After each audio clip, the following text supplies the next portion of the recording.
Well, I'm really excited because this is the first time I get to introduce Dr. Griffin Roberts, and he is actually our Chief Technology Officer, and he's also co-founder of PrairieFood. And he's going to really be breaking this down on what this agricultural impact is going to look like, not just for the state of Kansas and beyond. So this is the first time I get to introduce you. So, welcome to the stage, and we're so glad you're here.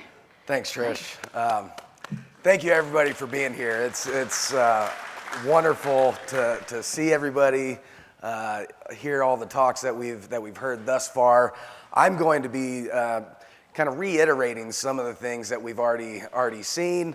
The title of my talk today is really the Kansas Agriculture Impact Report, and we'll get to those numbers, but really trying to have a local focus on a bottom-up approach to the 3 Ps, what our mission here at PrairieFood is, and really results as Kansas being a world leader in agriculture and specifically regenerative agriculture. And so, today what I'm going to speak about is how regenerative ag is really just a natural shift in the agriculture industry. I'm going to go into the purpose of regenerative ag, which really is to feed microbes, to feed those bugs in our soil. I'm going to go over some of the sources of the food for those microbes, and then really break down the SOM by the numbers, and end with how your success is really success for the industry, and how PrairieFood can catalyze that success for your farm and for the Kansas ag in general as well. So the agriculture industry has essentially created society from the birth of civilization till now through growth and innovation. And as somebody pointed out earlier, farmers are some of the most innovative people on the planet, and it's really to your success that is why we live here and have a beautiful society that we do today. The Industrial Revolution really has brought a top-down approach to cultivation and with fertilizers, but have really ignored the natural processes to support plant life, just as Trish kind of went through with the soil food web. And every industry shifts, whether you're looking at automotive industry or petroleum and everything. There's always shifts in those industries and evolution through those industries. And really, regenerative ag is this natural shift, I believe, a very natural shift in the agriculture industry, because of the destructive nature of these farm inputs, because of the destructive nature of some of the practices, heavy tilling and all of that we've heard about. And so regenerative ag is just this natural shift that everyone here has started to understand, and that's why you're here. And people that don't get it yet, they will. They see it in their pocketbooks, they see it in their productivity. And so again, it's regenerative ag is going to be the natural shift, and whoever gets there first is going to benefit the most. And so the whole point of regenerative ag is to really grow soil microbes. And we take a look at the 5 principles here. The first one, keep your soil covered, helps retain moisture for those microbes. Maintaining a living root is giving that carbon source to those microbes. Minimize soil disturbance is really just the avoids that carbon loss. Integrating livestock, again, carbon food source for those microbes to grow, and maximizing crop diversity gives that diversity of food for those microbes. And so all of these aspects really get to the point of getting more microbes, building that army in the ground to really get everything going. And so again, following through what Trish was talking about a little bit there, we really have 2 main sources of food for these microbes. We've got our carbon pump through photosynthesis, and we've got decomposition of our residual. And both of these work together to feed our microbes, to feed the bacteria, feed the fungi, and then through those higher trophic levels that Trish was talking about, all of which combine together and provide plant nutrients. As these cycles turn faster and faster, we get more stable carbon going down into the earth. And really, when we get these cycles moving more, when we have more photosynthesis, when we have more decomposition, we move from that sustainable into the regenerative.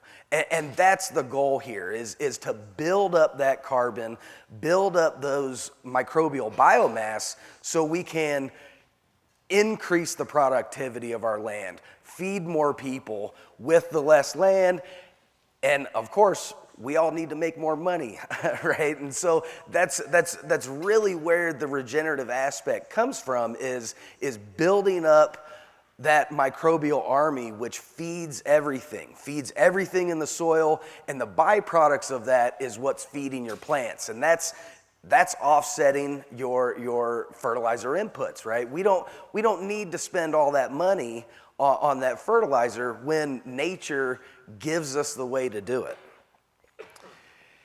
And again, Trish did a really good job going through the soil food web here, and the largest group by mass here are these microbes. It's the fungi, it's the bacteria. This makes up the biggest pool of carbon in the ground, and those dead microbes create that stable carbon.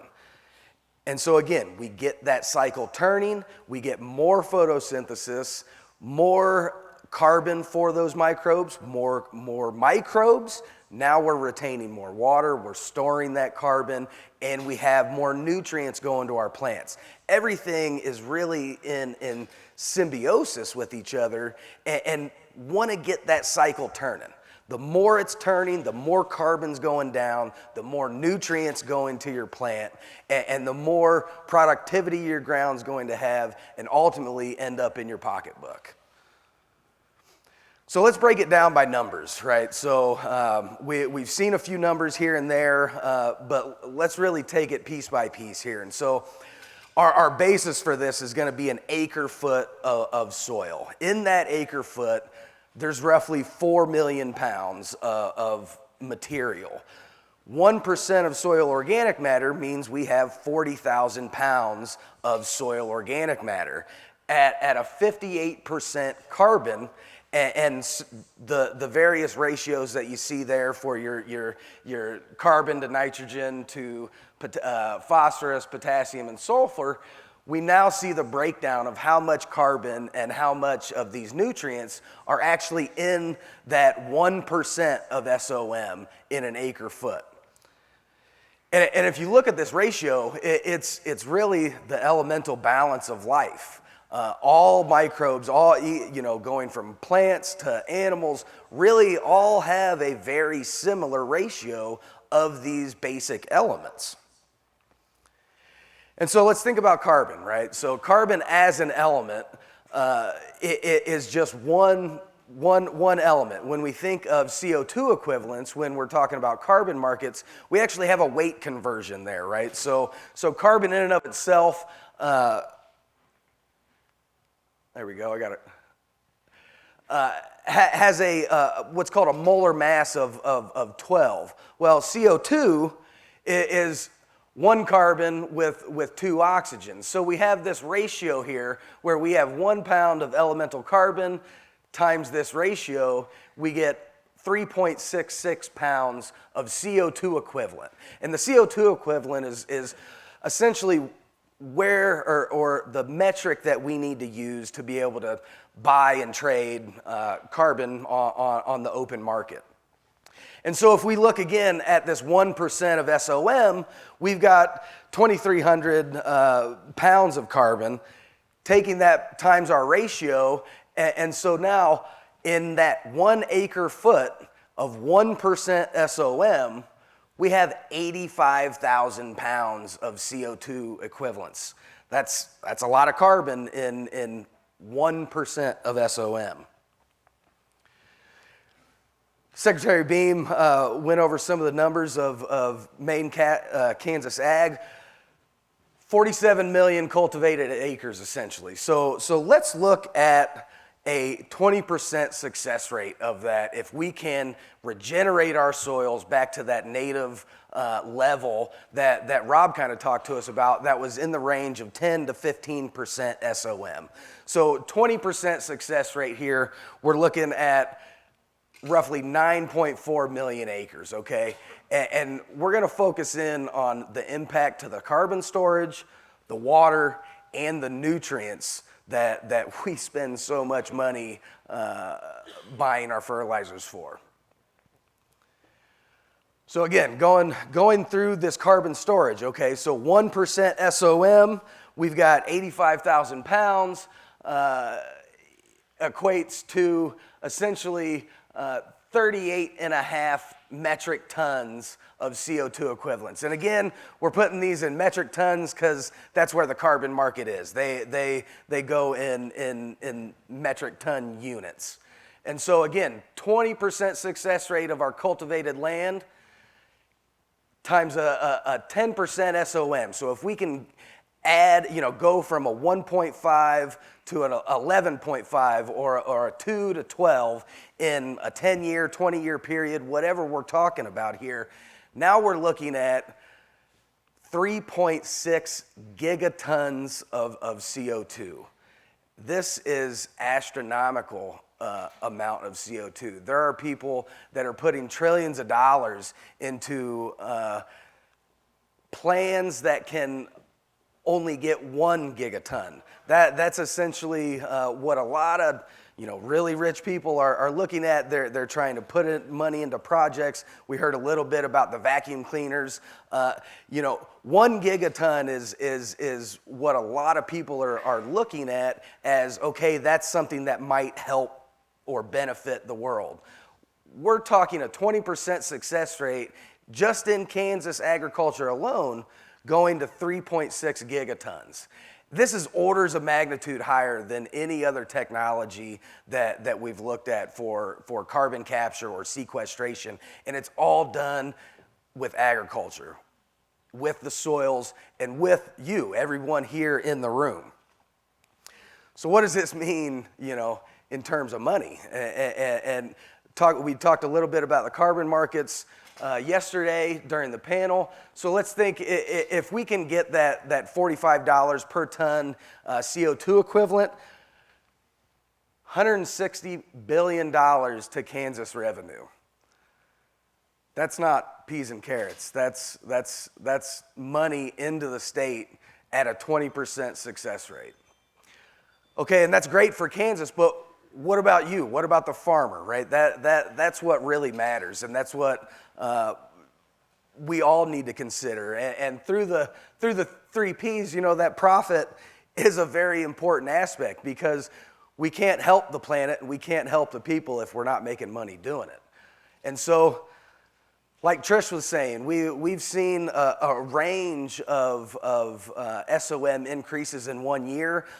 Typical ranges that we'll see are anywhere from 0.2% to 1% in a crop cycle. And so there you're looking at 7.5 to 38.5 metric tons per year. At this $45 per ton, and through our carbon plan that Rob kind of mentioned a little bit yesterday, we're trying to put all that back to the farmers. So at an 80% gross rate to the farmer, we're looking at $275 to $1,300 per acre per year. So let's look at the water. We've seen this figure a few times over here. This is actually only 6 inches.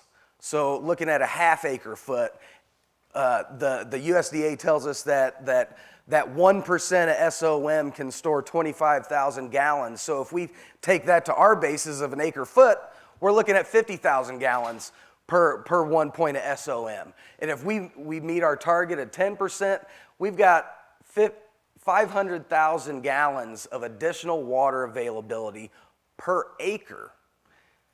Take that, expand it out to Arkansas at again, the 20% success rate.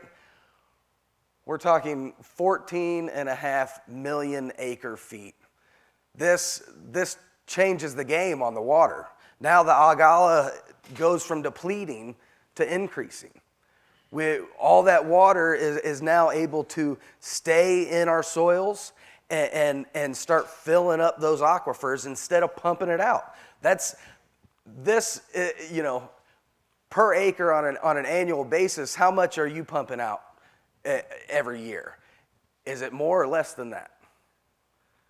How much money can you save if you can sell your water rights to somebody else that needs it? All of these things go into your bottom line, and we can do this. This is not a pie in the sky. We're seeing the data. We're mining that data right now. Let's look at what we spend a lot of money on in terms of our nutrients. So again, that 1% SOM rate, we get a mineralization. So mineralization is a term for what Trish was talking about. When those nutrients are cycling, those bugs eat the carbon, they give off that nutrients. That's the mineralization. So as the nutrients are available to the plant, 1% of SOM gives us 20 to 25 pounds of nitrogen per acre. So if we at a 10% SOM, now you have 200 pounds of nitrogen per acre that's plant available. That's not what you put down with your applicator. That's not what you're buying. That's what's there every year. Every year you can expect 200 pounds of N per acre. We look at phosphorus. It has a slightly different mineralization rate per SOM.